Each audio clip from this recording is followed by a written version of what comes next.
আমরা বিগত সময় বা বাংলাদেশ প্রতিষ্ঠিত হওয়ার পরেই তো আসলে মিডিয়া রয়েছেন, চ্যানেল রয়েছেন এবং এই সামাজিক মাধ্যমটা অল্প সময়ে উঠলেন।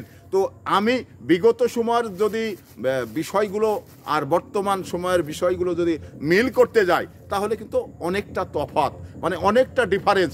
এই কারণেই ডিফারেন্স, কারণ এর আপনার 2004-এর পরে, মানে ফেসবুক তো সামাজিক মাধ্যম তো 2004 না 3-এ আসছে। তো তার আগে আমরা কি দেখেছি, চ্যানেলগুলো হয়তো সরকারের যখন যে দল থাকে তাদের কথা বলে, কিন্তু এত মিথ্যাচার এই সামাজিক মাধ্যম ফেসবুকের মতো এত মিথ্যাচার সেই সময় ছিল না। কিন্তু এই ফেসবুকটা মানে আমাদের